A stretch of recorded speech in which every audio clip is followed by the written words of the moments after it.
Hello, everybody. Good morning. Hope everybody's having a lovely morning today. Sun's out. Hope everybody's able to enjoy some sunshine there. Just gonna wait a few minutes for Mr. Lampley to join us, and we'll get this party started. Um, Tyler Nordic, everybody, God bless. Hope everybody's keeping well. Uh, yeah, and so I hope we'll just hang out for a few minutes, wait for Mr. Lampley to get ready, and we'll get him up here. So I kind of had to explain the StreamYard a little bit to him because I know the other kid that the other individual that interviewed him that got me in touch with him. He did it through Zoom, and I'm not very familiar with Zoom, so I kind of had to. So I kind of had to. So I kind of had to. Kind of explain the StreamYard a little bit to him and how StreamYard works and stuff like that. So Uh, we'll hang out for a few minutes and we'll wait for Mr. Lampley, man. And but I hope everybody's good. I hope everybody's keeping well. I'm very, very man. You guys know how much I've been looking forward to this. So just all right. Yeah, he's texting me right now. So um, you guys know how much I've been looking forward to this. So I mean, it's a real honor and a real privilege. This guy's a legend, man. I've been watching him since I was a kid. So uh real grateful for it. Um yeah, so we'll just give him a few minutes. And what's up, Chris? Salute, buddy. How you doing? He said he's heading to his iPad right now. So we're gonna get this party started. So been looking forward to this, guys, man. I've been really, really looking forward to this, guys, and thank you to everybody that's showing up to show some support and show some love. And and we're gonna get this party started, man. So God bless everybody. Thanks everybody that showed up, and we'll get this thing. And guys, please make sure we're hitting the like button. Please make sure we're hitting them like buttons. Um, if you're Johnny Schoolboy, what's the matter? I know I look like Newman from Seinfeld with my glasses now these days. That's what somebody else had said. So thank you, Tyler. Yes, please like and subscribe. Thank you very, very much, Tyler. Hope everybody's keeping well. He said, "Johnny, no, I'm dressed for this one. I'm not. I ain't running around in my underwear. Yeah, yeah. No, I'm not going to be running around in my underwear today, buddy. But appreciate your thoughts, G. Appreciate your thoughts, G. Drop the cash up in the super chat. Thank you, Tyler. All the zone commentators need to be schooled by Lampley. Well, we're gonna get into all of we're gonna get into all of that. Um, we're gonna get into all of that. I'm gonna kind of start from the beginning when Mr. Lampley gets up here. I'm gonna kind of start from the beginning and kind of move it forward to the present day. So because I kind of want to go back in time a little bit and discuss some of the HBO did discuss some of the HBO stuff. Hang on one second, guys. Oh boy. Oh boy. No, I gotta hang on. I gotta send him. I sent him a link. Guys, just bear with me for a second, man. Just bear with me. Uh,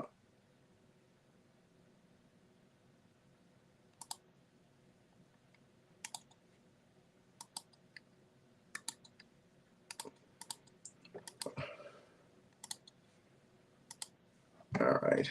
Yeah. Hang on one second. Hang on one second, fellas. Just bear with me.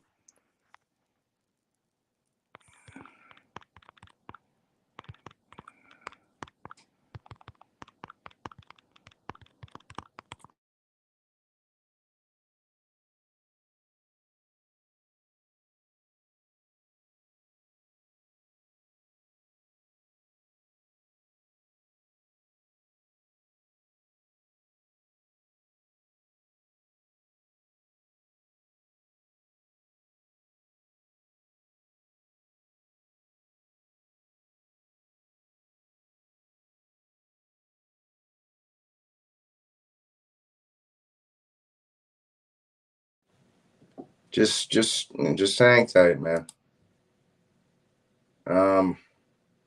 Yeah, I know, Sean. I know, Sean. Just hang tight. Oh boy. Okay. Give me 1 second. Uh,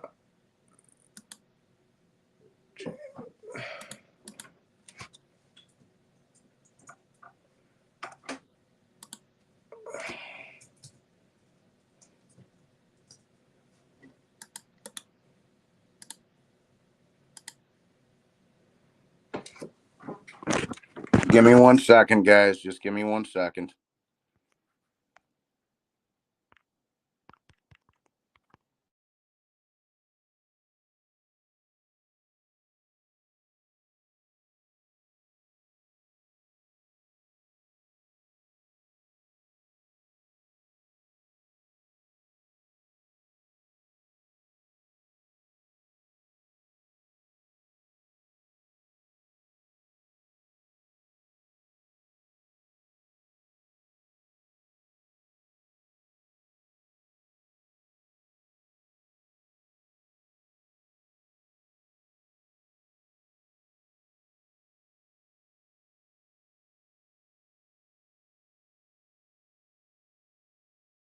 Just bear with me a minute, fellas. Just bear with me.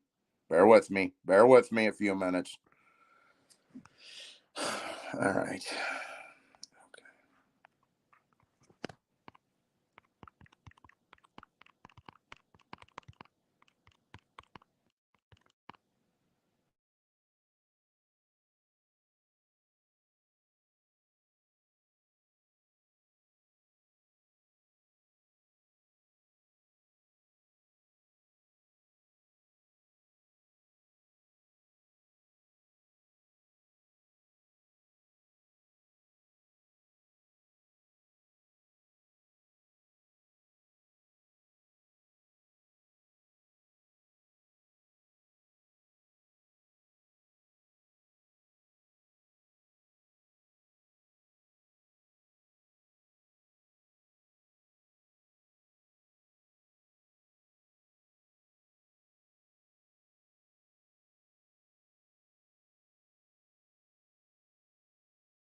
Just hang on.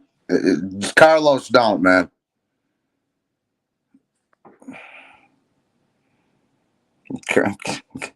Carlos, I'm doing the best I can, man. I'm doing the best I can. So just, I'm doing the best I can.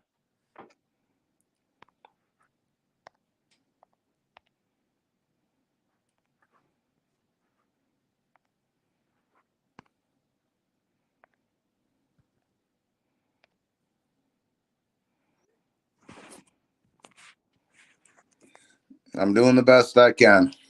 Just give me a, just bear with me a minute, man.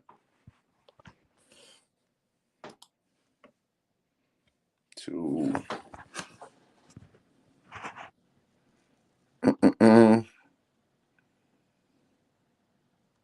Shit. Just bear with me.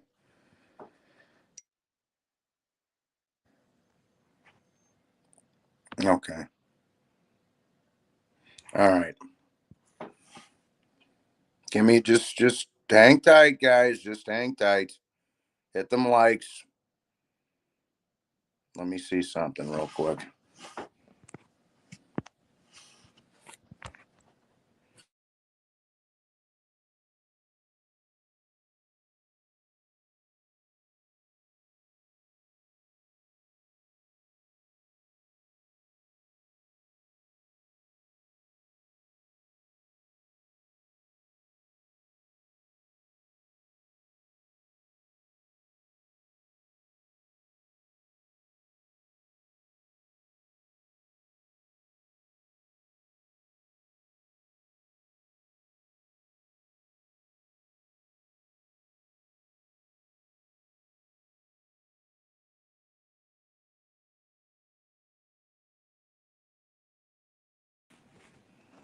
Hang on. Just hang on. I'm trying to get it figured out, guys.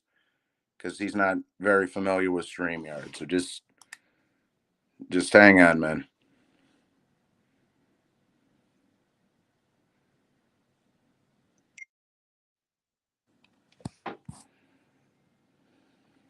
Hang on, guys. Just hang on.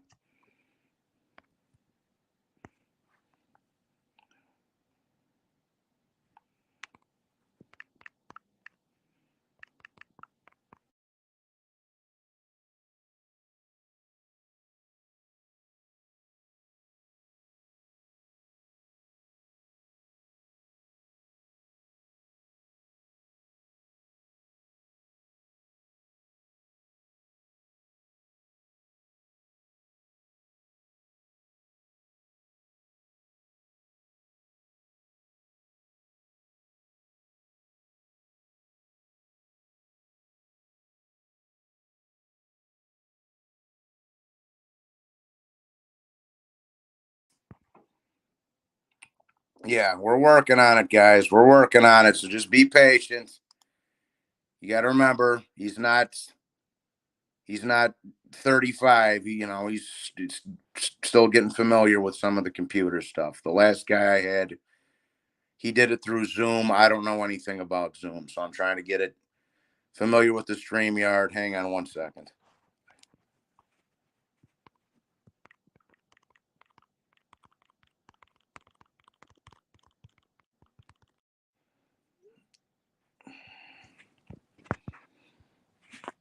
Yeah, just, hey man, just, hang tight, guys, hang tight.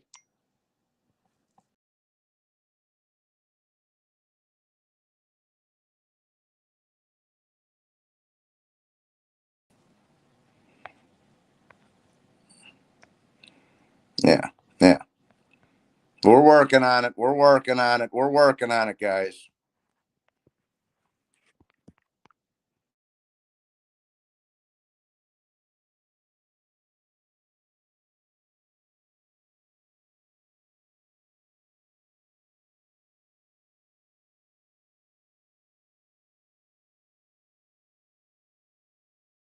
Is Hello, Mr. Lampley.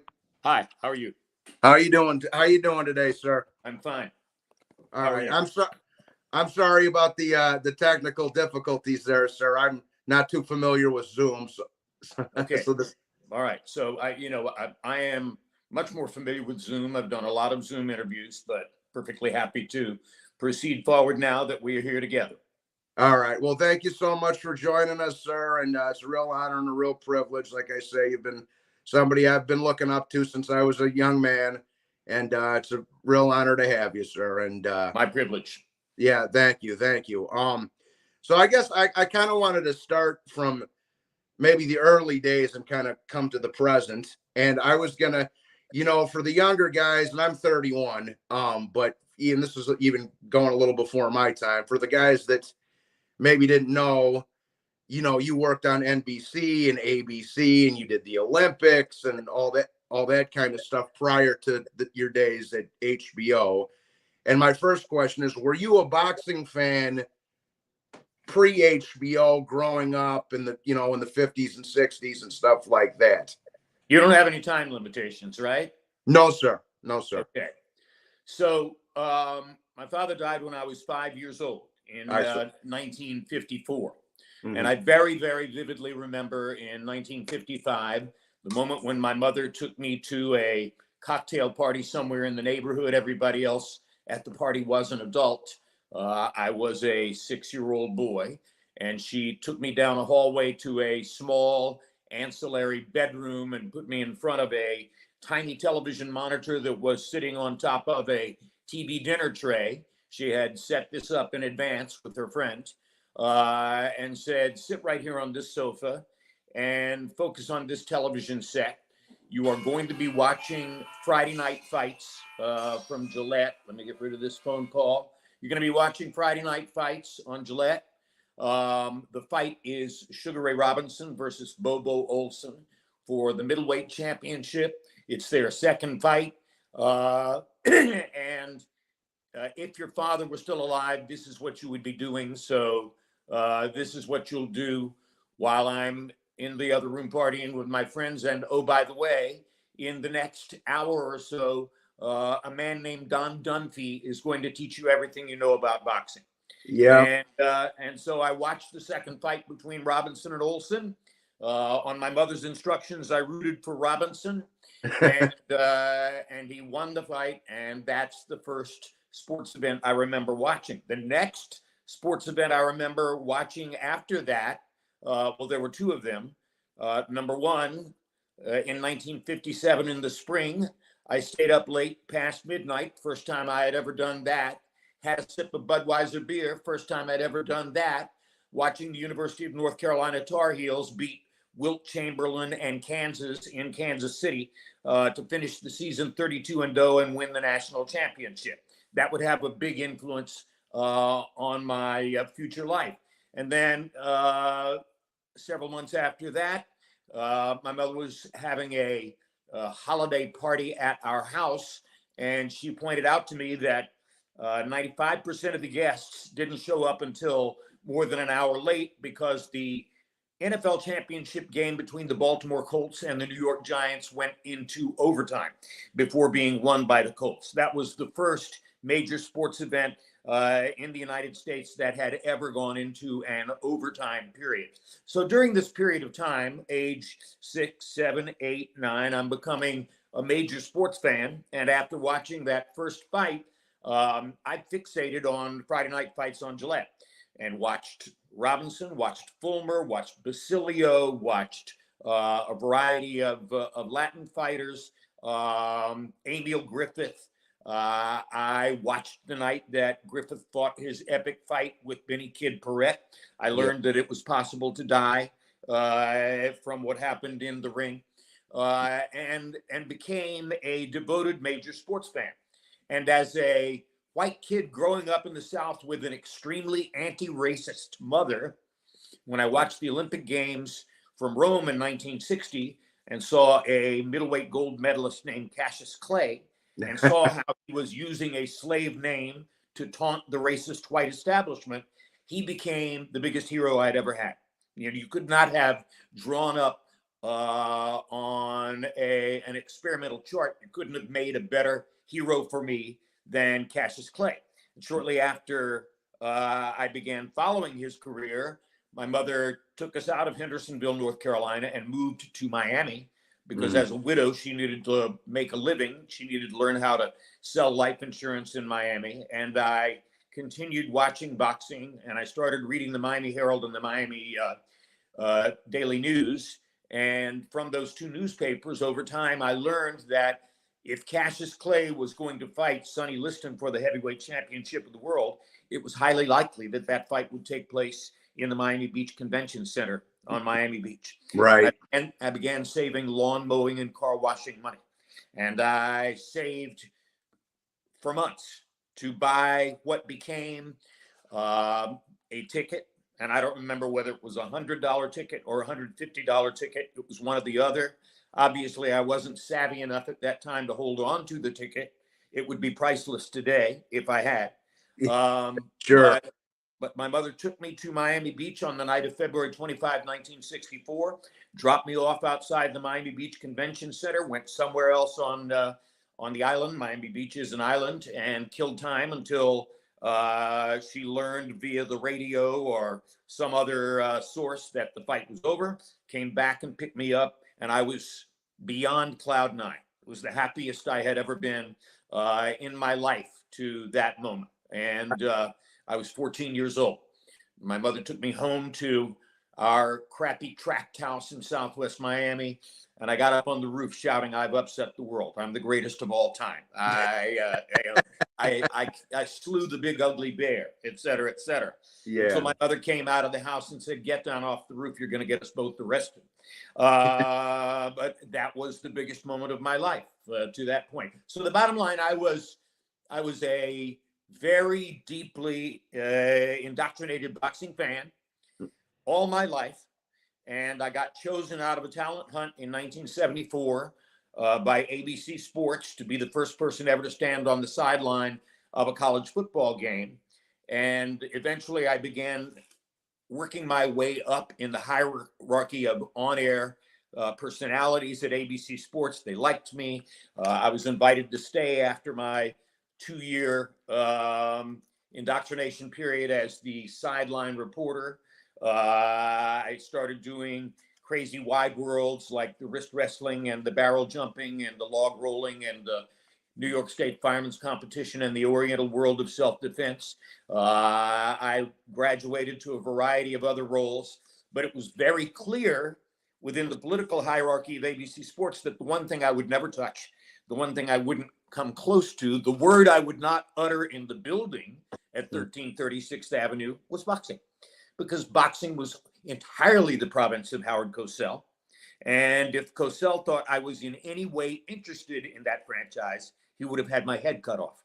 So eventually, Howard's career came to an end. And I was moving toward very big roles at ABC Sports. And the network was sold to an outside interest, a station ownership group.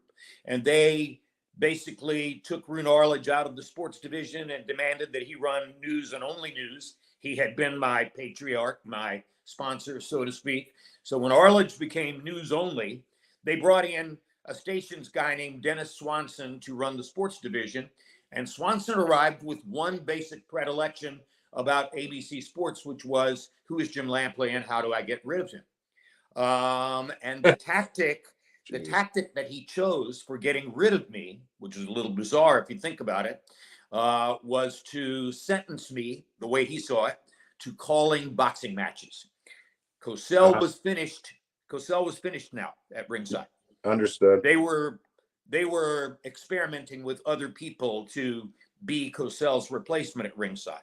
Swanson hated my guts, and the way he saw it, I would be allergic to boxing, and boxing would be allergic to me because of personal style. And the best way to make me walk away from my now very highly paid and very favorable contract would be to sentence me to calling fights at ringside. And what he didn't pay attention to was that the network had just signed a sort of exploratory look-see contract with a 19-year-old heavyweight from upstate New York, whose name was Mike Tyson. So the very first televised boxing match I ever called was Mike Tyson versus Jesse Ferguson, just outside of Albany, New York, in spring of 1987. I don't remember the exact date, which is rare for me. Yeah. In the fourth round, Jesse Ferguson's nose was exploded, detonated by a Mike Tyson uppercut. And in the fifth round, he stopped the fight. There was blood all over the ring. It was a very theatrical show. And my expert commentator, who was the executive in charge of choosing boxing matches at ABC, a guy named Alex Wallow, later became a giant executive at Disney ABC. Alex went into the ring to do the post-fight interview with Mike. And the first question was about the uppercut, what produced that uppercut. Yeah. And Mike said, Pat D'Amato taught me that the purpose of the uppercut is to drive the opponent's nose bone into his brain. I was trying to drive his nose bone into his brain.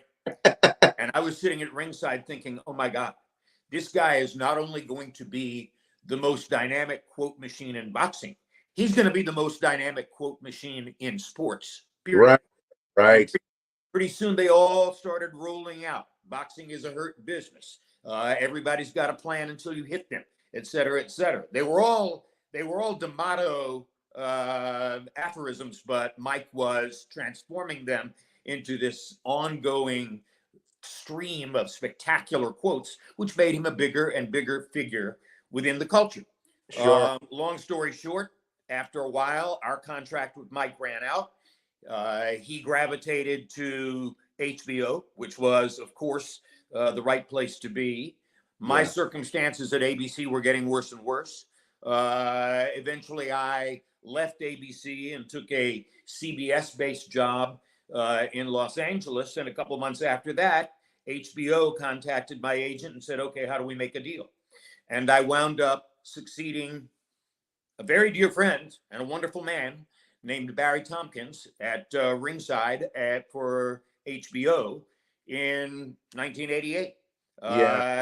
and went forward into the future calling fights for HBO. And the last part of that story, which goes back almost to where we began, but not quite, was that I was in Tokyo, February 10, 1990, February 11 in Tokyo, actually, calling the fight between Tyson and Buster Douglas, the outcome of which was written in stone from the first round on. Okay, you had to be a blind man not to see the advantages that Douglas had in the fight, and that he was ultimately going to win it. And as we get to the 8th and 9th rounds, and Buster is closing in on what became a 10th round knockout. Yeah. I remember sitting there thinking to myself, oh my God, the very first live prize fight I ever went to was Liston Clay on Miami Beach, February 25, 1964. And that fight is still called to this day the biggest upset in the history of boxing. And now, February 10, 1990, I'm sitting here at ringside in Tokyo calling for the entire American audience the fight that will replace that as the biggest upset in the history of boxing. And at a moment like that, you can't avoid thinking, oh my God, this is destiny. I was supposed to be here. You know, who else is calling fights whose first live prize fight was Liston Clay, February 25, 1964? Nobody. So it was the whole boxing genesis for me was poetic. It felt like it had been written down somewhere. And as I later said on another night in 1994, it happened. That's the best way to describe my boxing career. It happened. And it's funny you bring up Sugar Ray Robinson and Bobo Olson. My granddad used to do some amateur stuff when in the Chicago area. I'm a Illinois kid, and that's the guy who taught me about Archie Moore and Ray Robinson and Bobo, Gene Fulmer. He was Italian. One of his favorites was Carmen Basilio, of course. You know, right. So that's kind of how I was educated into some of the old-fashioned fighters myself, sir. So yeah, but people forget, and I'm glad you brought him up.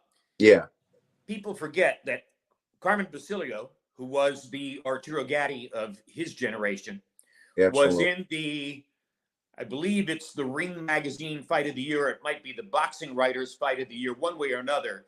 He was in the Fight of the Year 5 times in his career. That's There's never right. been a more entertaining fighter than Carmen Basilio, other than maybe Arturo Gatti in the late stages of his career. And I was gonna, as long as you brought the name up, I gotta ask. From my era growing up, Arturo was my hero. I know he holds a special place in your heart as well. I used to box a little bit when I was a middle school teenager. I got his gloves tattooed on my shoulders. So I think everybody from that era, that was able to watch that stuff live with Ivan Robinson and Wilson Rodriguez and Gabriel Ellis and the Mickey Ward. I think that Arturo kind of holds a special place in all of our hearts for the guys who were watching. The story I always tell, is that on the night of his first fight with Mickey at the Mohegan Sun in Connecticut, and Larry and Emmanuel and I are calling the fight. Emmanuel was very new to his role at that time, and it was beautiful that he was new to his role because he had no filter.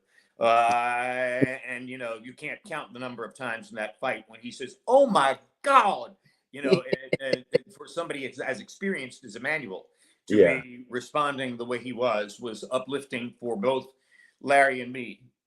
And after it was over, we stood around at the announce position and chatted for a while about it. And the gambling casino crowd began to filter out, etc. It took me a while to gather my papers and gather my thoughts and get ready to leave that arena. And I walked outside into the hallway, and the first person I ran into was Gatti's manager, Pat Lynch.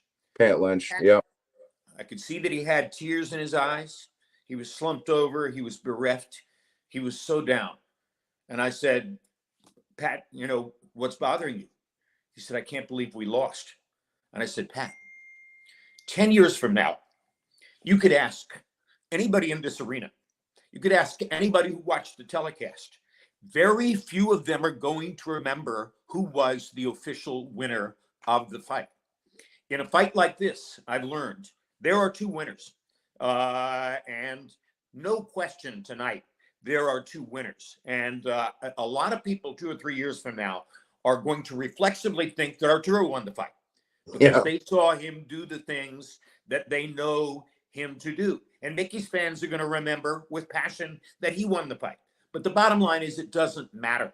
They're both winners in a fight like that. Just like, hey, Leonard Hearns won. Both winners. And that's part of the beauty of boxing is that the crowd, by and large, your following doesn't penalize you for a loss if you fight as well as you possibly can and you show the heart and the spirit and the emotion and the determination that are fundamentally at the base of the sport. And I've often said that myself, Mr. Lampley, you know, whether you win or lose, if you go out and you show the determination and the heart and all that, it can elevate both guys, whether you get the decision or not. As you mentioned with Hearns Leonard, even though Hearns, you know, lost late in the fight, it still elevated both guys, right? He fought brilliantly. And I called the second Hearns Leonard fight. Yeah. And you will recall that Tommy knocked Ray down twice. Yeah. And Ray got the decision. Mm-hmm. And in the eyes of most spectators that night, and I think probably fans across the country, Tommy was the winner. So, you know, because he got a form of revenge from the first fight that he could only get by knocking Ray down, and he did it twice. So, you know, that's the beauty of the sport is that the official element of it is one subset, and then the bigger subset is what does it say to your heart? What do you believe and remember in your heart?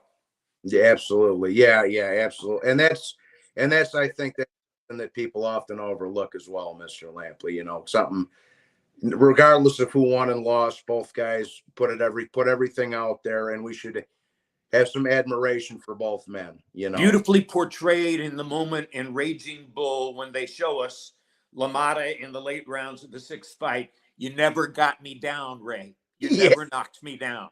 Yeah, that was what mattered to Jake. I am speaking of my granddad. My granddad was actually at that fight. He's a Chicago. He was at Comiskey for. I think it was the sixth fight with him and Ray Leonard. My granddad actually went to that fight.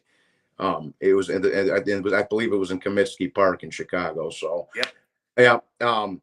So all right. Well, all right. And like I say, I'm going to kind of fast forward to the present, and you know. So what were Mr. Lampley? What were some of your fondest moments? For them 30 years you were at HBO.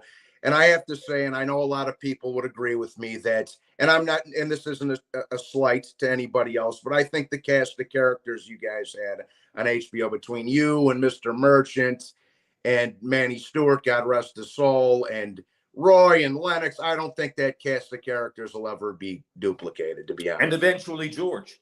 And you know, it was interesting that George became so deeply beloved by the public late in his career, because that was not the case earlier in his career. Right. When he lost in Zaire, most people were happy about it. When he symbolically avenged that loss, beating Moorer 20 years later, wearing the same trunks, most people were happy about it. These kinds of ironic reversals are another part of what the sport is all about. So if you ask me what is my fondest moment, I barely knew George when he became our expert commentator. Okay. My personal relationship with George Foreman is entirely built on the years that we spent covering fights together, sitting in meeting rooms, working at ringside. And I think it was a slow and somewhat grudging process for him. At first, he knew that he respected and appreciated Larry. Larry had been around a long time. Sure. He wasn't so sure about me. He used to, early on, he would call me young man. And it was almost patronizing. You know, it was almost like, you know, okay, I know you're here, but you don't have the seasoning that we have. And he would call me young man. And every once in a while, I would pull out a boxing encyclopedia or Google or something like that, and I would show him, George, look, we are 3 months apart in age. All right. You were born January 1949. I was born April 8, 1949. I am 3 months younger than you. Stop calling me young man. Uh, and, and there was a little contentiousness in it. But over time, we began to, break that down, and I respected him more and more, and I hoped that he respected me more and more. And then we called the fight in which Holyfield loses to Moorer, and Moorer becomes the heavyweight champ. And Right. eventually, it comes into focus, into view. Moorer wants to make money, wants to make the most money he can make. And oh, by the way, the Foreman fight he sees as a sure win for him. He's 19 years younger than Foreman. He's unbeaten. He's a southpaw. He's a mover. Holyfield couldn't find him in the ring. How in the world will George find him? And I kind of buy into that. So in the months prior to the fight, once the date is set, there's a lot of spare time at ringside, and you do the rehearsal, and then you've got an hour or two, watch other fights, get ready. And several times, probably somewhere between 5 and 10 times, I seriously engaged George and said, George, how are you going to beat Moore? Holyfield couldn't find him, and he's far better on his feet than you are. Right in his prime. Right in his prime. The kid is 26 years old. He's unbeaten. He's faster than you are. He fights in a more elusive style than you do. How in the world are you going to beat him? And over and over and over, George said to me, Jim, you watch. There will come a moment late in the fight. He is going to come and stand in front of me and let me knock him out. Now listen to those words. He's going to come and stand in front of me and let me knock him out. Go back and look at the video. It's absolutely uncanny. And having watched it several times, I've come to the conclusion that George knew what he was doing the whole time, that he allowed Moorer for several rounds to bat him around like a tennis ball, because he knew that Moorer didn't have the power, in his view, to break that chin and knock him out, that he gave Moorer a sense of comfort and security in the ring that would ultimately be his undoing.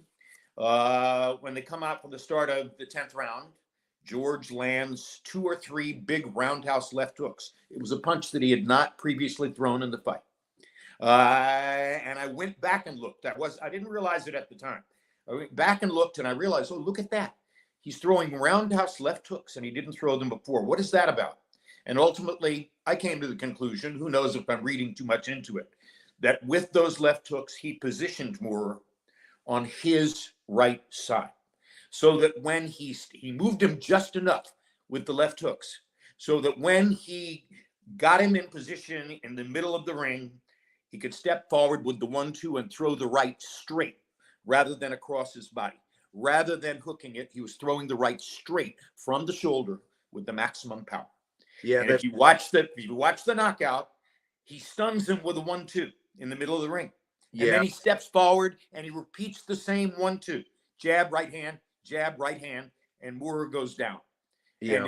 And in the next 10 seconds, while Joe Cortez is counting, I'm sitting at ringside thinking, why didn't I think of this? Why didn't I stay up in my room last night and fashion a line for this? Why am I not ready to say, do you believe in miracles, or whatever it could or should have been? Sure.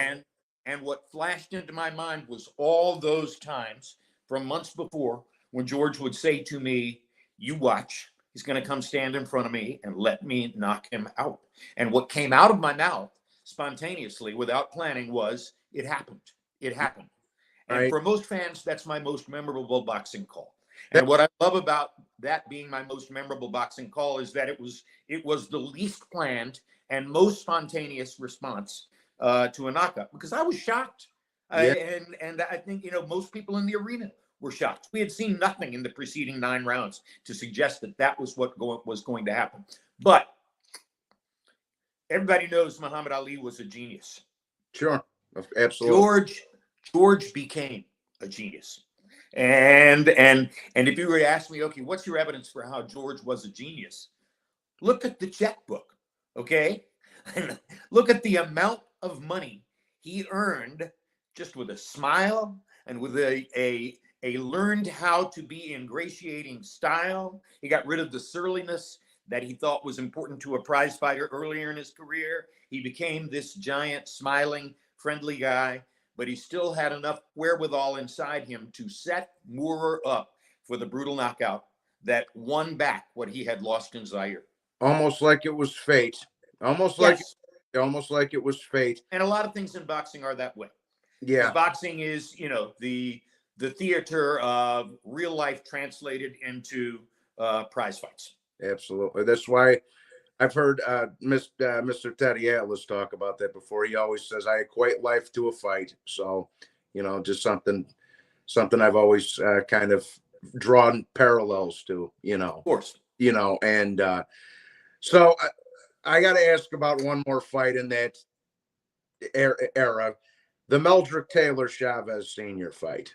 Okay, what were your thoughts on the stoppage for that fight? Was it a good call? Was it? I mean, I don't want to put Richard Steele. Well, first of all, let me say this. Yeah. If you're going to tell me that Richard stopped the fight for reasons of mercy to preserve Meldrick from further punishment, I'm going to say I'm very skeptical of that.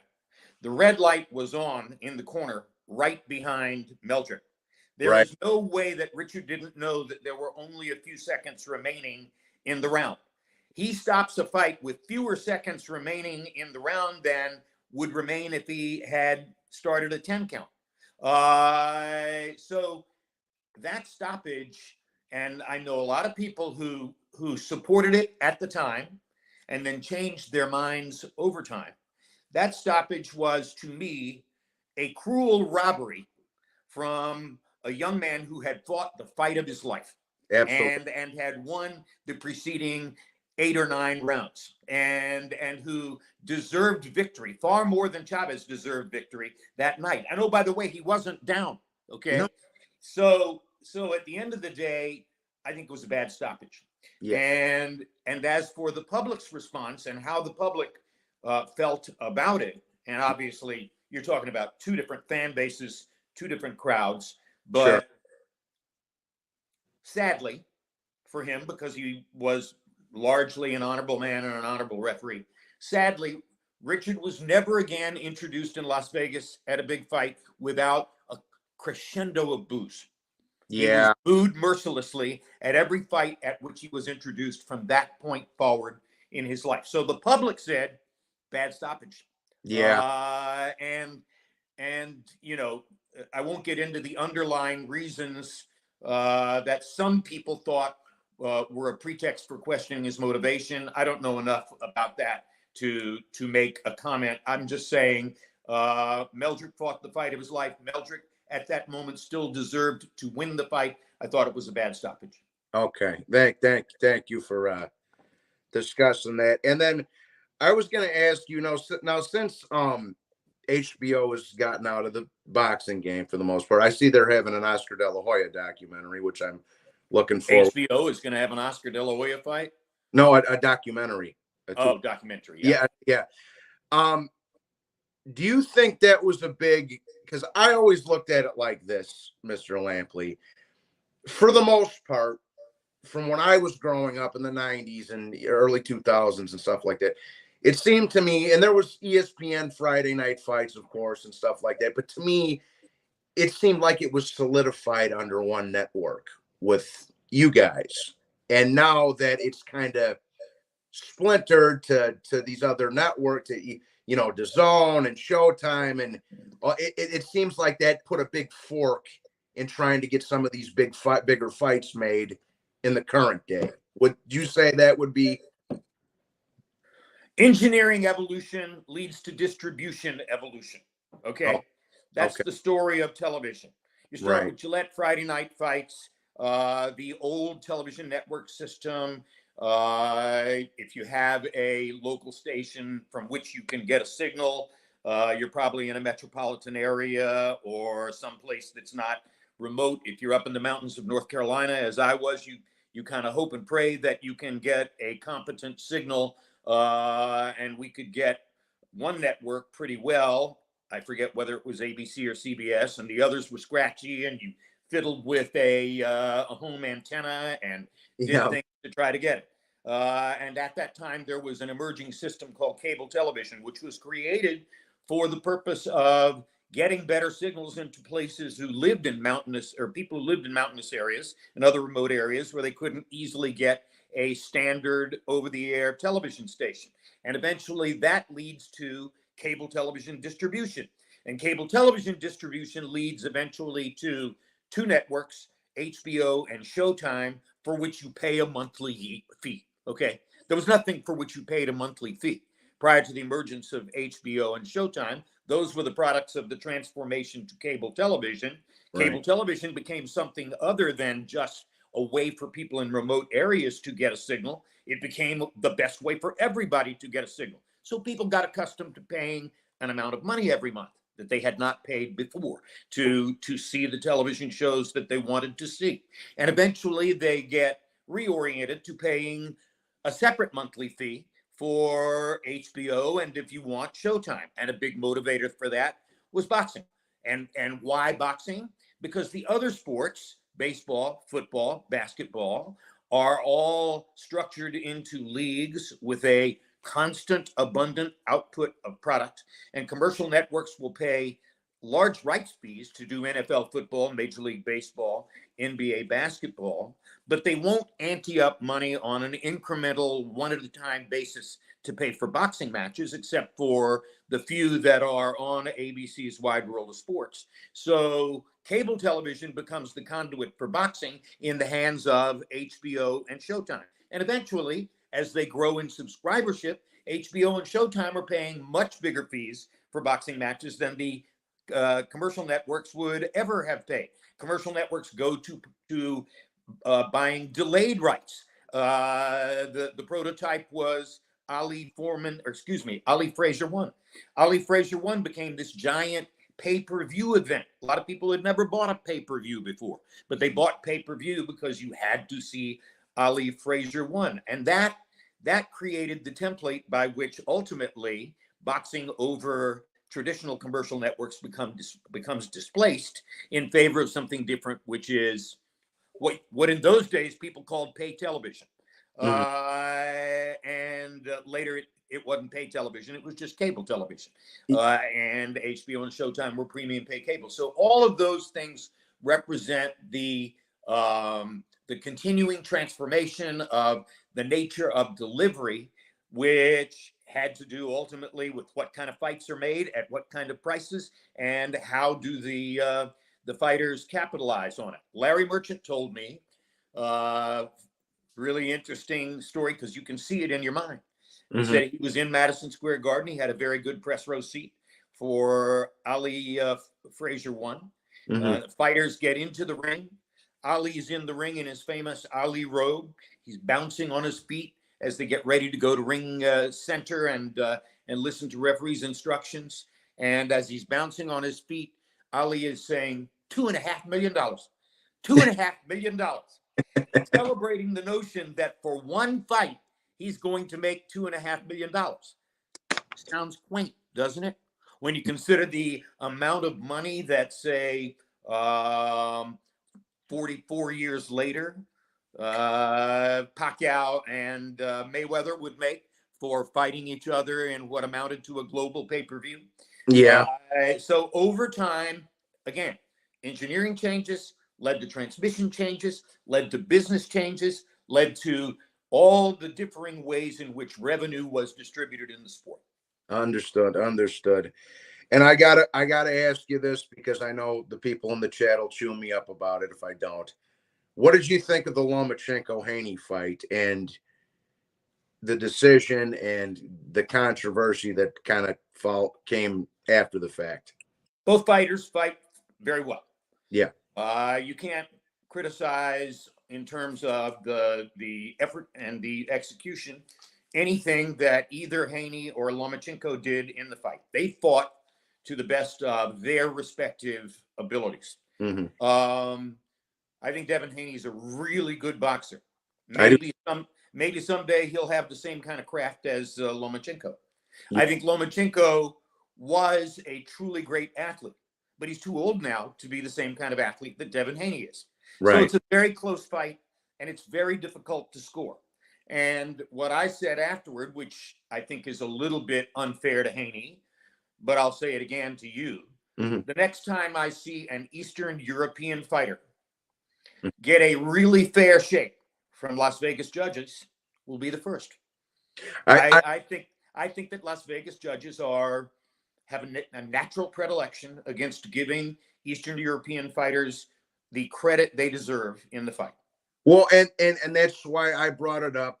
Because first, I'm not disrespecting anybody, but like at first it would seem like Kovalev got a bad shake against Andre Ward. Then it was the Golovkin with Canelo twice, and then Lomachenko. So it didn't seem like. And long before that, Johnny, I saw various Russian fighters in lesser fights that you didn't pay as much attention to, don't know as much about. I, sitting ringside and calling them, saw several instances where, oh my gosh, this is not just a questionable decision. This is a robbery. And it was always the Eastern European fighter who got the wrong end of the stick. And if you wanted to extrapolate and suggest, without being able to lay this concretely at the feet of anyone, but if you wanted to suggest the atmospherics that influence something like that, how many Russian or Kazakh or Ukrainian nationals are coming into Vegas, booking a room in a hotel on the Strip for 4 or 5 days and going into the casinos and pouring lots of money into the machines or onto the tables? Not too many. Practically none. Right. What does the Nevada State Athletic Commission want to support, and in some ways is there to support? The casino business. Sure. The more American and Hispanic fighters win, the more businesses the casinos are going to do. Is that an active circumstance that literally perverts the minds of the judges? No, not necessarily. Is it an atmospheric that plays against the European fighters? Absolutely. Okay, that's yeah. I mean, how badly did Bivol beat Canelo? Mr. Lampley, it's funny you bring that up because I had Mr. Steve Kim on the show a couple of months ago, and I was asking him, and he said, I believe I don't want to misquote him, but I believe he said he was ringside for that fight, and he said, I guess Bivol asked his corner going into the 12th round that, well, I'm going to go on cruise control this round. And Bivol's corner said, do not do it. You're in Vegas. We don't know what's going to happen. Do not take a round off. They were thinking Kovalev. They were thinking Golovkin. They were thinking you need every round you can get. And as it turned out, he did. He did. Even though I thought he clearly dominated the fight. So did I. I thought it was Canelo. I thought it was 10-2, 9-3-ish. The match is an overreach for Canelo. He's done a lot of great things, but is he really a light heavyweight? Or is he a smaller fighter who's succeeding at light heavyweight against carefully chosen opponents? I think it's the former. And Bivol is a real light heavyweight with longer arms, with the kind of mobility that makes it possible for him to use the longer arms for effect, and he's smart as hell. Yeah, he's smart. He's got it up here. Yeah. And I hope that whatever, I know the WBC's kind of put a little bit of a roadblock in there. I hope we get the Bivol Beterbiev fight one of these days. I'm keeping my fingers crossed for it. I'm not going to hold my breath for it, but I sure would love to see that, man, because to me, that's one of the best fights that can be made currently, Well, you got to bite down hard on the subject of whether to fight Bivol. He's big. He's very mobile. He is, as you and I have both said, smart as hell. He's a very tough opponent. And he's been proven against the best amateur opposition in the world over and over before he became a professional. So it's Kovalev times two. Yeah. Be careful. Yeah. Right. Sure. Sure. Sure.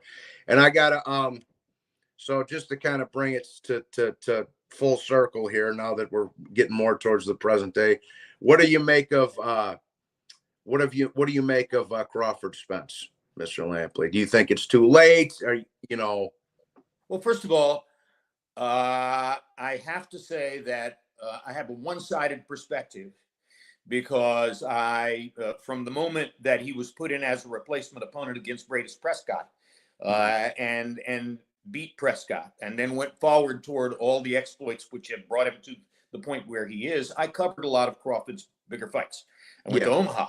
I stayed in that arena in Omaha, which is that hotel in Omaha, which is basically a tunnel away from the arena. I was, party to the whole Crawford ascendancy, and that is not the case with Spence. He was a Showtime fighter. He was operating via other transition opponents, and I have never covered an Errol Spence fight. I don't believe I've ever met Derek James, and Derek James is a major force now as a trainer in the sport, and I don't think that I've ever sat in a room and listened to Derek James. So I don't know nearly as much about Spence as I know about Crawford. All right. Yeah. That said, who do I think wins the fight? It's very hard for me to pick against Terrence Crawford in any way. Terrence Crawford is a born assassin. All right. He's as cold-hearted as any fighter I ever covered. And I said it to somebody the other night in a text exchange when he makes an NBA assistant coach with whom I trade a lot. So when Crawford makes the last adjustment in a close fight, he's looking to kill. He's not looking to win. He's looking to put you away. Yeah. And whether the last adjustment is starting southpaw and then later throwing the right hand more, or turning southpaw in the 6th round, or whatever it's going to be. Yeah. He's planning for that last adjustment to decide the fight. Absolutely. And he has a natural need spiritedness about him that is typical of great fighters. Because of his sunshiny personality outside the ring, people would say, "Oh, Sugar Ray Leonard didn't have a mean streak." Oh boy, you are missing the boat if you think that Ray Leonard did not have a productive mean streak, because he did. Go watch the first Hearns fight. Absolutely. Absolutely. So at the end of the day, I think that Crawford is in that category of fighters whose combination of physical skills, mentality, the way he commands his own corner, the way he commands his own life, et cetera, it's very, very hard for me to pick against him. But again, I don't know as much about Spence. I know he's a superb athlete. I know that he has boxing skills. I know that Floyd Mayweather was involved in his development to some degree. So, those are all great qualities. I can't argue with anybody who picks Spence. You force me to the wall, I have to pick TC. I watched him become who he is. Yeah, and that's a great point you bring up, and I've brought it up several times on other people's pages myself. Crawford really has, especially when he knows he's got you, he's really got that killer instinct in him and that mean streak in him, kind of almost like a Carlos Monzon, just I'm coming to, do some damage, Yes, so, exactly. Yeah, he's not looking for a close decision. He's looking to seal the deal. Yeah.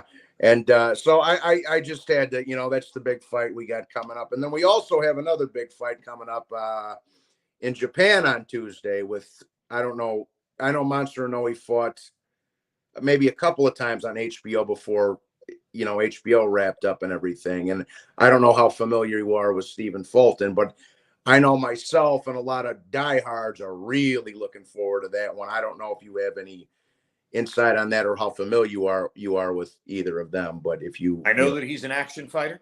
I'm partial to action fighters. Yeah. So I am planning to watch the fight and get what will amount really to my first full look at Stephen Fulton. Yeah. Okay. Yeah. Because it's just going to be a fun week in general with both. And isn't Inoue on the same card? No, they moved Nonito Donaire on the Crawford Spence undercard. He's fighting for a vacant bantamweight title. I believe it's the WBC.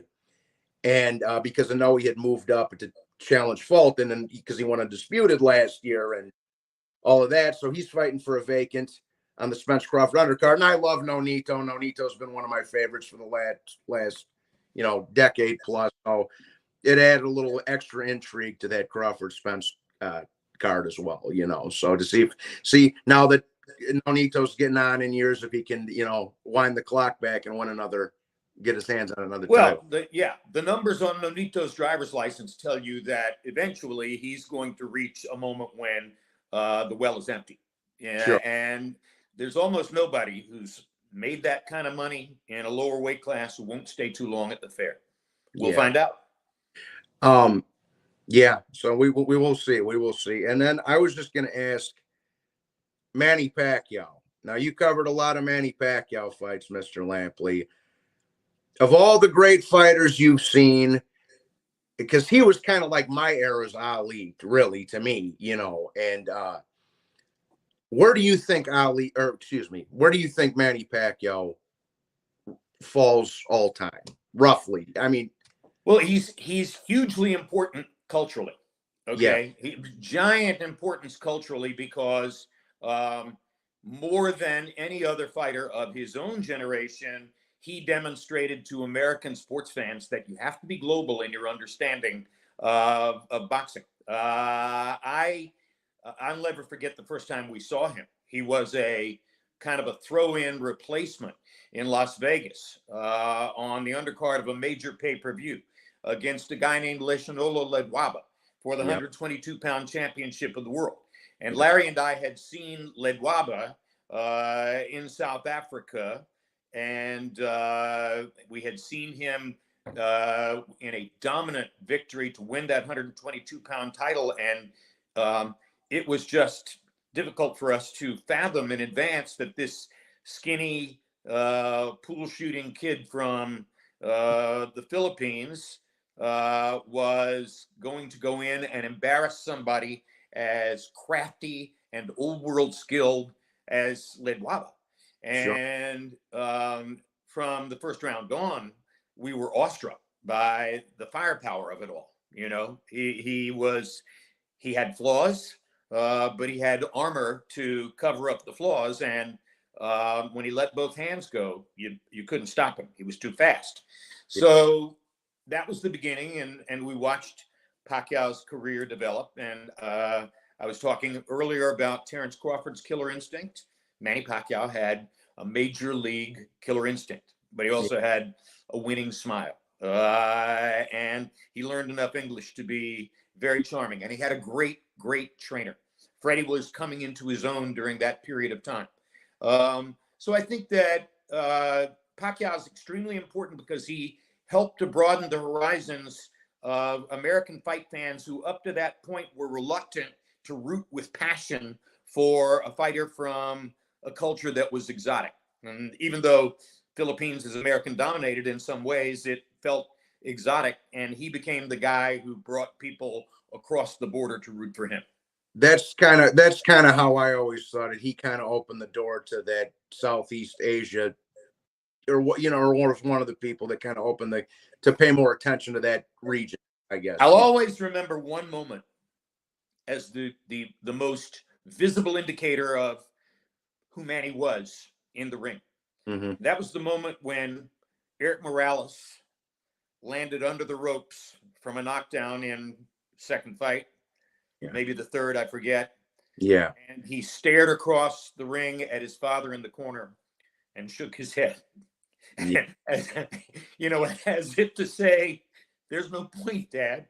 There's no way I can match the firepower that this guy brings. I mean, for somebody as devotedly competitive and supremely egotistical as Eric, to acknowledge that publicly by looking at his father and going, that was a real statement on how Pacquiao could discourage you. Yeah, and you know what? And Eric Morales is my favorite Mexican fighter of all time. I mean, that guy I'll He, take Barrera, but oh, but I love them both. But yes, I I'll loved them take both. Barrera. Yeah, I loved them both. Eric was just, he was the epitome of a Mexican warrior to me. Oh yeah. That's what Oh I. yeah, absolutely. Yeah, yeah. He had the Chavez mentality, the mentality of other great Mexican fighters before him.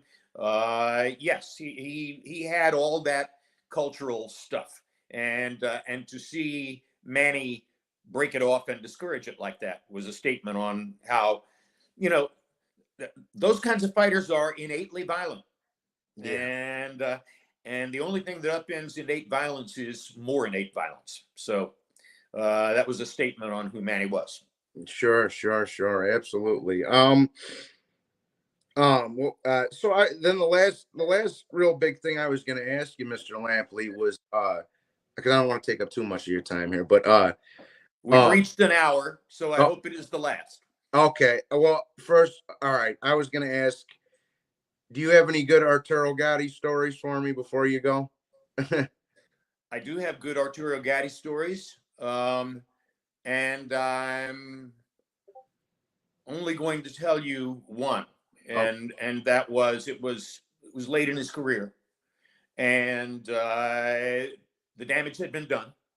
yeah. And this is long after the first fight with Ward. This is after the third fight with Ward. Might have been the night of the Mayweather fight. I don't remember. But we went to a nightclub in the Atlantic City area. I don't think it was technically in Atlantic City, but we went to a nightclub somewhere, and I was with Arturo's crowd, and he was there. And there was a moment when Arturo was sitting at a table with a beer in front of him and watching dancing going on. Mhm. And a member of his group grabbed me and pulled me by the arm and said, "Watch this." And he walked over to, it was almost cruel, but it was meant as meaningful instruction.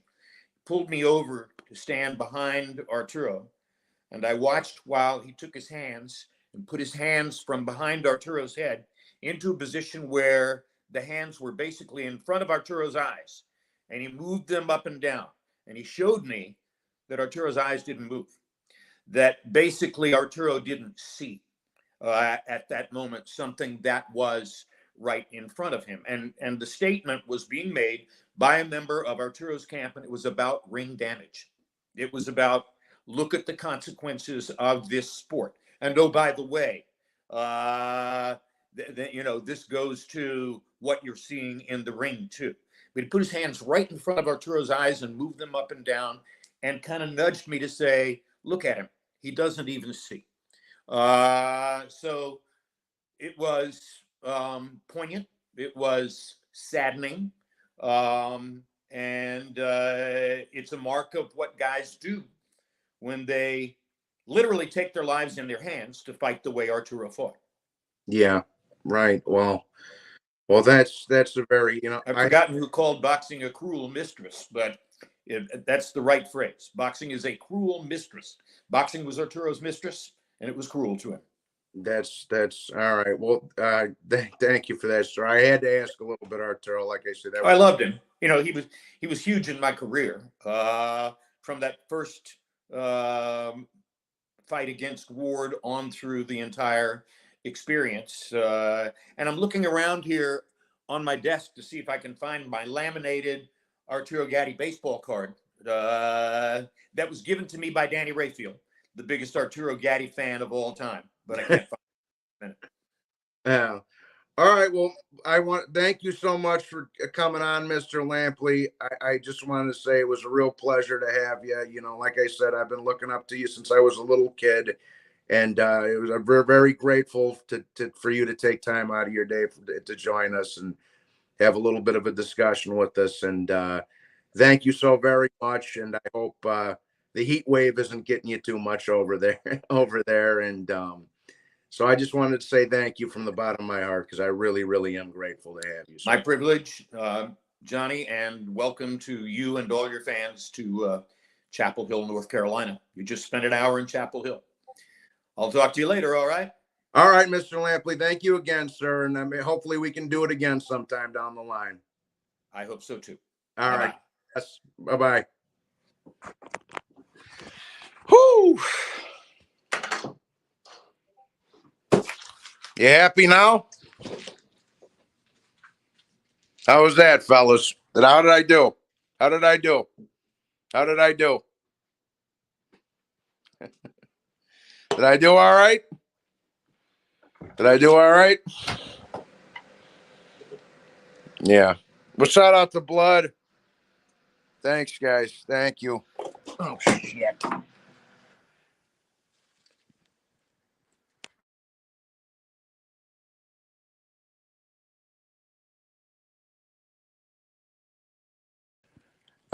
Yeah, did I do a good job, fellas? Congrats. Can listen to him speak on experiences. Well, I mean, like I said, man, that was just an honor and a privilege for me, man. I've been looking up to that guy since I was a kid. You know, it was that was something else. I'm still soaking it all in myself, fellas, because that guy's got so much knowledge and he's such a legend. And I'm sure everybody up in here has a lot of great respect for Mr. Lampley, and I'm very honored to. Yeah, that was a sad story to hear. That was a very sad story to hear. That was a very sad story to hear about Arturo. You guys know how fond I am of Arturo. So let's go. We're gonna go. We're gonna go have a smoke and wrap. Yeah, HBO was the best, man. Well, dude, I wasn't gonna come in here in a one of my Dago tees or nothing. I wasn't gonna do that. I wasn't gonna do that. Yeah, that was a great Arturo story, man. That was something else. But I thought I wanted to I wanted to give I wanted to give a good round of questions where I could talk about some of the old school and some of the current stuff that's going on with Crawford and Spence and Lomachenko. I wanted to do a good I kind of wanted to do a good rundown of Crawford's, like I say, some stuff from the past and stuff from the past, stuff while he was working on HBO and some of the stuff that's going on currently. So I wanted to do a good job of, kind of going the time. I ain't gonna say that. Bruce, I can't tell you that one. I can't tell you that one. I'll tell you what. I can't tell you that one, Bruce. Definitely not online. If we talk on offline, I can maybe tell you. But yeah, like I say, I kind of wanted to do a good job of um mixing the old school up with the new school. He was talking about Sugar Ray Robinson and Bobo Lawson and then Ali, and then we got into Pacquiao and Lomachenko and the Crawford Spence stuff. So I thought I kind of wanted to do it like a little bit of a timeline, and I think I did a good job of that. So I hope you guys appreciated it. Yeah, well, if I can get in touch with these guys, man, I would love to interview any of them, bro. So this is a legendary moment. Thank you guys, man. And thank you, Uncle Bruce, Hawker. Yeah, that was a sad Arturo story, man. We all love Arturo. God, he may rest his soul, and rest and I know we heard. We brought up Manny Stewart a few times, and God rest to Manny Stewart's soul as well. Jerson, thanks for stopping by. Tyler, of course, bro. Blood Boxing, thank you guys. Thank you, man. I very, very grateful to everybody that came in here today. So,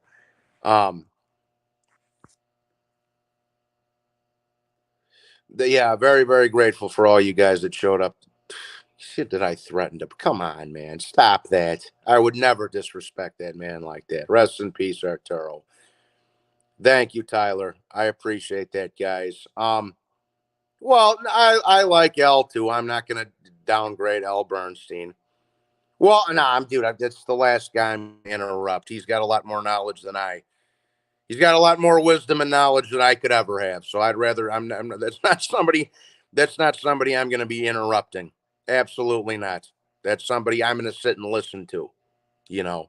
And Mr. Bill, I'm sorry. Mr. Bill, thank you for the super chat, by the way. I'm sorry I couldn't get to that question, but that kind of really wasn't relevant to what I was discussing. So I didn't want to get into all that controversy, what happened with Floyd and John Gotti's kid. And I wasn't that wasn't that was a little bit of that would have been a little bit of an inappropriate topic. You know what I'm saying? So, but I do thank you for the super chat, sir. We're very, very grateful for it. So, um, any questions you guys got for me before I wrap this up?